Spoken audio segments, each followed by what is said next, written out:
युतीच्या 7% अंकानंतर परदेशात असलेले ठाकरे बंधू मुंबईत परतले आहेत आणि या निमित्तानं पुन्हा एकदा चर्चा सुरू झाली आहे राज ठाकरे आणि उद्धव ठाकरे यांच्या एकत्रीकरणाची। या विषयावर आपल्याबरोबर बोलण्यासाठी आहेत मनसेचे नेते आणि मुंबई अध्यक्ष संदीप देशपांडे। संदीप देशपांडे, आज सकाळी पत्रकार परिषदेत शिवसेना युबीटीचे नेते आणि खासदार संजय राऊत यांना राज ठाकरे उद्धव ठाकरे यांच्या एकत्र येण्याविषयी विचारण्यात आलं। त्यावेळेस त्यांचं असं म्हणणं होतं की चर्चेला सुरुवात कोणी केली, युतीचा प्रस्ताव कोणी समोर ठेवला, त्यांनी साथ दिली, आम्ही सकारात्मक प्रतिसाद दिला, आता पुढची जबाबदारी ही राज ठाकरेंची आहे। कसली साथ दिली, कसला प्रस्ताव दिला आणि कोणी दिला हे एकदा संजय राऊतांनी सांगावं। युतीचा प्रस्ताव हा राज ठाकरेंकडून एका मुलाखतीत त्यांनी अशी इच्छा प्रकट केली की महाराष्ट्राच्या भल्यासाठी जर आमच्यामधले जे काही वाद आहेत ते किरकोळ आहेत, ते वाद बाजूला ठेवण्याची माझी तयारी। महाराष्ट्राचं भलं म्हणजे निवडणुका लढवणं एकत्र असा अर्थ होतो का त्याचा? महाराष्ट्राच्या भल्याचा अर्थ शिवसेनेचं भलं असं होत नाही। मला असं वाटतं त्यांनी काय अर्थ काढावा, लोकशाहीने त्यांना दिलेला अधिकार आहे।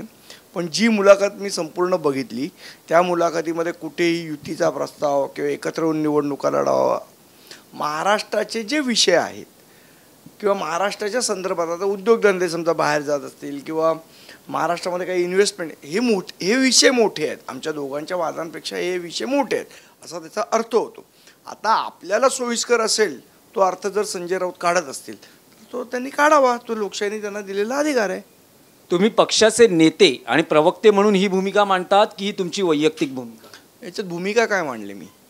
जो अर्थ त्या मुलाखतीतनं निघतो तो अर्थ माझ्या दृष्टीने मी सांगितलं तुम्हाला। याच्यात भूमिका असण्याचा काय प्रश्न आहे? म्हणजे राज ठाकरेंनी उद्धव ठाकरेंपुढे कुठलाही मैत्रीचा प्रस्ताव ठेवला नाही किंवा कुठल्याही राजकीय युतीचा प्रस्ताव त्या मुलाखतीत ठेवला नाही असं तुमचं थेट म्हणणं आहे, स्पष्ट म्हणणं आहे? मला तरी त्या मुलाखतीत असं कुठे म्हटलं, तुम्हाला आढळलं असेल तर तुम्ही सांगा की कधी म्हणाले ते की शिवसेना मनसेने एकत्र यावं किंवा युतीचा हा प्रस्ताव मी देतोय असं म्हणाले मुलाखतीत?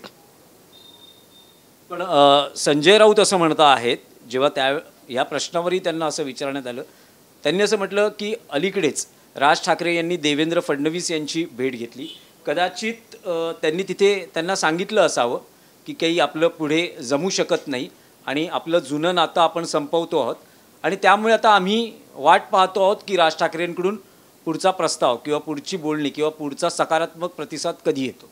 कोण कोणाला भेटतंय याच्याविषयीचा चोंबडेपणा करायची संजय राऊतांना गरज नाही असं मला वाटतं। म्हणजे हे नक्की आहे की कोणतीही राजकीय युती किंवा बोलणी किंवा प्रस्ताव, जी मुलाखत मी बघितली त्यातनं मला तरी असं कुठेही अर्थ निघालेला दिसत नाही। तुमचं हे या बाबतीत, कारण राज ठाकरे मध्यंतरी परदेशात होते, परदेशातून परत आले आहेत, त्या मुलाखती संदर्भात तुमचं काही बोलणं झालं का? आणि पक्षाचे नेते प्रवक्ते म्हणून तुम्ही काही बोललात का की नेमकं पक्षाची भूमिका काय आहे आणि आपल्याला पुढे काय करायचं? माझ्या नेत्यांचे काय बोलणं झालं हे मला कॅमेरासमोर सांगण्याची गरज नाही। मुळात असं आहे की ती जी मुलाखत आहे, ज्या मुलाखतीवरनं तुम्ही म्हणताय किंवा संजय राऊत म्हणतात की युतीचा प्रस्ताव दिला, त्या मुलाखतीमध्ये कुठे युतीचा प्रस्ताव दिलेला आहे असं मला तरी वाक्य आढळलेलं नाही। नाही, तुम्ही म्हणतात की मला हे वाक्य आढळलेलं नाही, मला हे वाक्य आढळलेलं नाही, हे तुम्ही रिपीट करता आहात। पण पक्षाची जे तुम्ही म्हणता आहात ती पक्षाची अधिकृत भूमिका असं आहे की जर ते वाक्य असतं तिकडे युतीचं तर मी निश्चितपणे बोललो असतो, पण ते वाक्यच आढळल्यानंतर त्याच्याविषयी चर्चा करायचा विषयच कुठे येतो? धन्यवाद TV9 मराठीशी बातचीत केली त्याबद्दल। आपण मनसे नेते, मुंबई अध्यक्ष आणि पक्षाचे प्रवक्ते संदीप देशपांडे यांची याबद्दलची प्रतिक्रिया ऐकली। त्यांचं असं म्हणणं आहे की त्या मुलाखतीतला राजकीय युतीचा कुठेही विषय नाही। महाराष्ट्राचं हित हे वेगवेगळ्या दृष्टीने असू शकतं, मग ती अस्मिता असेल, उद्योगधंदे असतील किंवा अन्य कारणं असतील, त्यामुळे त्या मुलाखतीत कुठलाही राजकीय युतीचा प्रस्ताव दिलेला नाही। त्यामुळे या विषयावर आणखी काही बोलणं किंवा आणखी काही या विषय लांबवणं यात अर्थ राहत नाही। व्हिडिओ जर्नलिस्ट सिद्धेशसह दिनेश दुखंडे, TV9 मराठी, मुंबई।